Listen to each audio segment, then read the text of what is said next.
স্বাগতম বন্ধুরা।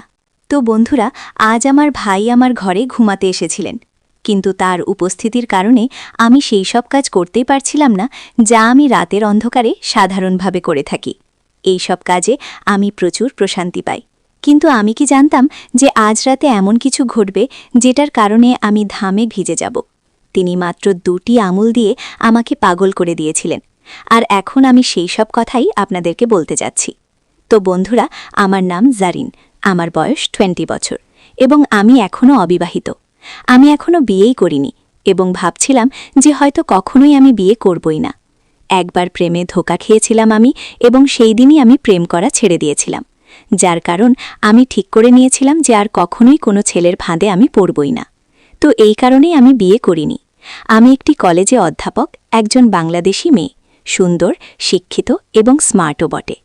আমি আমার শরীর ও মনে আধুনিকতার তার ছোঁয়া লেগেছিল তখন, কিন্তু গত রাতে আমার ভাইয়ের সাথে আমার যা কিছু ঘটেছে তারপর থেকে অনেক কিছুই বদলে গেছে এবং আমার চিন্তাভাবনাও প্রায় বদলে গেছে। এখন আমার মনে হচ্ছে যে যদি কোনো ভালো ছেলে পাওয়া যায় তাহলে বিয়ে করে ফেলা উচিত আমার। গত রাতের কথা বলি। আমার ভাই, যার বয়স হচ্ছে 30 বছর, তিনি টাকনিচারেত, আর আমার ভাবির মৃত্যু হয়েছে সম্প্রতি একটি গাড়ির দুর্ঘটনায়। রাতের বেলা আমরা খাবার খেয়ে কিছুক্ষণ টিভি দেখছিলাম। তারপর আমি আর ভাই ছাদে হাঁটতে গেলাম।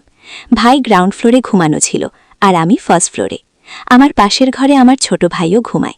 রাত প্রায় তখন 1টার দিকে। আমরা দুজন তখন নিচে নেমে এলাম। তখন ভাই আমার ঘরে এসে বললেন, জারিন, এখনও ঘুম আসছে না, চলো গল্প করি। আমরা দুজন বিছানায় শুয়ে গল্প করতে লাগলাম।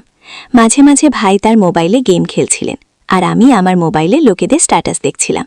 এমন সময় জোরে বৃষ্টি শুরু হয়ে গেল আর হালকা ঠান্ডা বাতাসও বইতে লাগল। তখন যা আমরা দুজনেই খুব পছন্দ করি। আবহাওয়া তো এমনিতেই খুব ভালো। কিছুক্ষণ পর ভাই ঘুমাতে শুরু করলেন। আমি বললাম, ভাই আপনি আপনার ঘরে যান, আপনার ঘুম পাচ্ছে।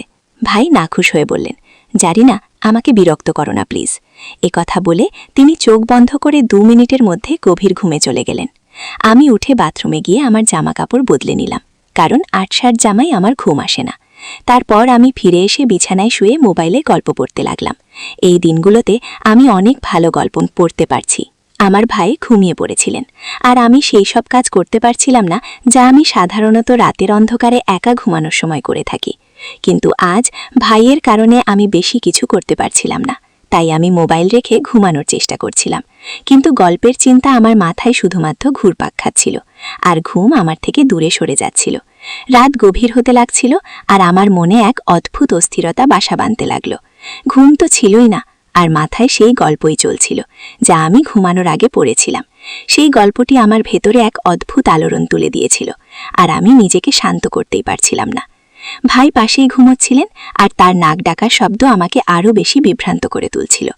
যদি তিনি সেখানে না থাকতেন তাহলে হয়তো আমি নিজেকে সেই গল্পের অংশ বানিয়ে নিতাম আর সেই সব কাজ আমি করতাম যা আমাকে রাতের অন্ধকারে একা করতে খুব ভালো লাগে। কিন্তু আজকের রাতটা ছিল একটু আলাদা, তাই আমি আমার নিজের চিন্তায় ডুবে গিয়েছিলাম। এমন সময় হঠাৎ ভাই পাশ ফিরে সোজা হয়ে বসলেন। আমার চোখ অজান্তে সেই দিকে চলে গেল আর আমি যা দেখছিলাম তাতে আমার পা তলায় মাটি একেবারেই সরে গেল। ভাই খুব পাতলা ধুতি পরেছিলেন আর পায়ের কারণে এমন কিছু দেখা যাচ্ছিল যা দেখে আমার লজ্জা করে গেল। আমার অবস্থা আরও জটিল হয়ে গেল। লজ্জা তো দূরের কথা, আমি আমার চোখ তার দিক থেকে সরাতেই পারছিলাম না।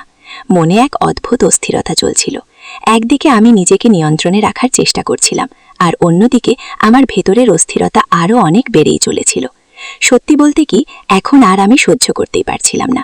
প্রতিটা মুহূর্তে মনে হচ্ছিল যে যদি আমি নিজেকে নিয়ন্ত্রণে না রাখি তাহলে কিছুই হতে পারে, আর এই অবস্থা থেকে বেরিয়ে আসা আমার পক্ষে অসম্ভব হয়ে যাবে। আমার হৃদস্পন্দন তীব্র হয়ে গেল আর মনে ভয় ঢুকে গেল আমার, যে যদি কিছু ভুল হয়ে যায় তো তাহলে ভাই আমার সম্পর্কে কি ভাববেন, ভাইয়ের চোখে আমি কেমন দেখাবো। এই প্রশ্নগুলোই আমাকে আরও বেশি অস্থির করে তুলছিল। কিন্তু অন্যদিকে আমার মনে এক গভীর ইচ্ছাও ছিল যা আমাকে বারবার সেই দিকে টানছিল, যেন আমি যা ভাবছি তা পূর্ণ করে ফেলি। আমার ভেতরের দ্বন্দ্ব এখন চরমে পৌঁছে গিয়েছিল। প্রতি মুহূর্তে আমি নিজের সাথে লড়াই করছিলাম, কিন্তু কোথাও যেন মনে সেই পুরনো গল্প আবার উকি দিচ্ছিল, আর তার কারণে আমার ইচ্ছা আরও বেড়ে যাচ্ছিল। তো এখন প্রশ্ন ছিল, আমি কি ভাইকে এই ঝড় থেকে বাঁচাতে পারবো, নাকি ভাই আমাকে তার কবজায় নিয়ে নেবেন? রাতের পরিবেশ আগের থেকেই অদ্ভুত ছিল প্রায়।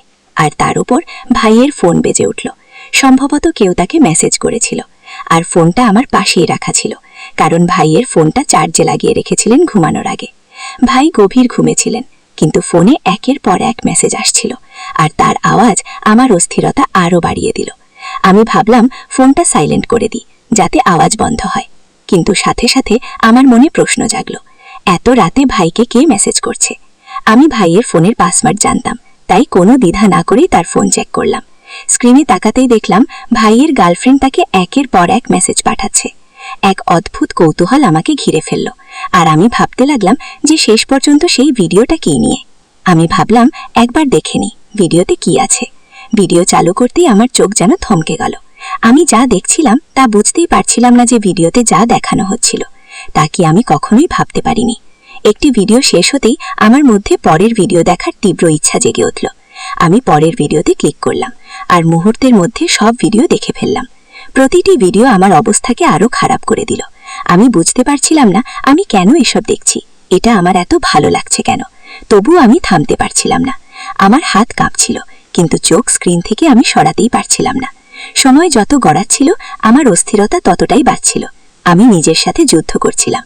আমি কি করছি এই প্রশ্ন বারবার আমার মাথায় ঘুরপাক খাচ্ছিল, কিন্তু আমি নিজেকে নিয়ন্ত্রণ করতেই পারছিলাম না, কারণ সেই ভিডিওগুলো আমার ভেতরকে ঝকটকে আরও বাড়িয়ে দিচ্ছিল।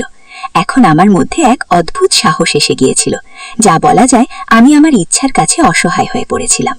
আমি সিদ্ধান্ত নিয়েছিলাম যা হবে দেখাই যাক। এখন আমি ঠিক সেই কাজটাই করতে যাচ্ছিলাম, যা আমি দীর্ঘদিন ধরে থামানোর চেষ্টা করছিলাম। আমার হাত কাঁপছিল, হৃদস্পন্দন তীব্র হয়ে উঠছিল। আমি ধীরে ধীরে ভাইয়ের কাছে গেলাম, আর তার পাশে শুয়ে পড়লাম।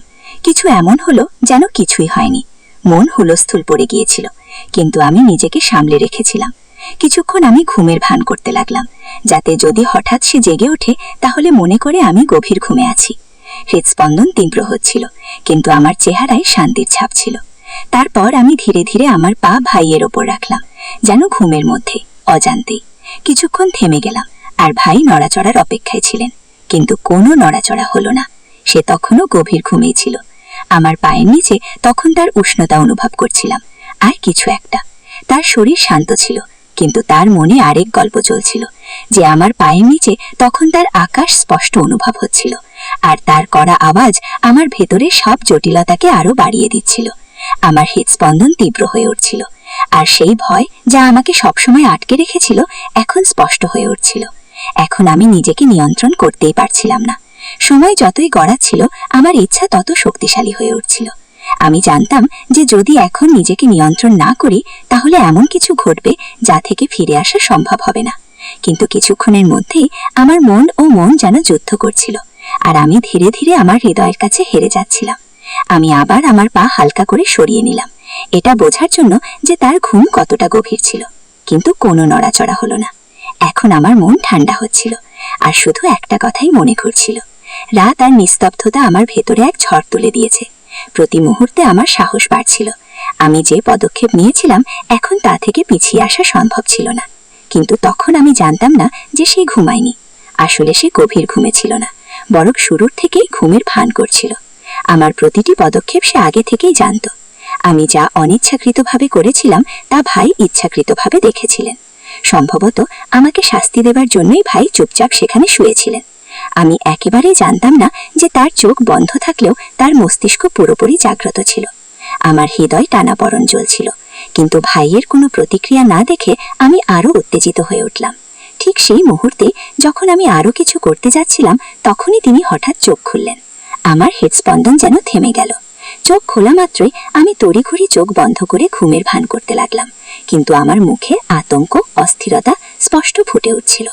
আমি বুঝতে পারছিলাম নিজেকে এক ভয়ঙ্কর ফাঁদে আমি ফেলেছি, কিন্তু যা হতে যাচ্ছিল তার জন্য আমি মোটেও প্রস্তুতি ছিলাম না। তখনই ভাই আমাকে এই অবস্থায় দেখে ফেললেন। কিছু বলার আগে তিনি কোনো লজ্জা বা দ্বিধা ছাড়াই এগিয়ে এলেন। এরপর যা হলো তা আমার জন্য এক গভীর আঘাতের চেয়ে কম নয়। টানা 4 ঘন্টা ধরে তিনি আমার সাথে এমন কিছু করলেন যা আমি কখনো ভুলতে পারবো না। সেই মুহূর্তগুলো আমার পুরো বিষয়টাকে বদলে দিয়েছে। কিন্তু এই গল্পের শেষ এখানে নয়। ওই 4 ঘন্টায় যা কিছু ঘটেছিল তার সম্পূর্ণ সত্যটা আমি আপনাদের পরের অন্য পর্বে বলবো। যদি জানতে চান কি ঘটেছিল, তবে আমার চ্যানেলটি অবশ্যই সাবস্ক্রাইব করতে আপনারা ভুলবেন না, যাতে এই রোমাঞ্চকর রহস্যময় গল্পের পরবর্তী অংশ আপনি উপভোগ করতে পারেন। আমি আপনার প্রিয় বন্ধু সুমা।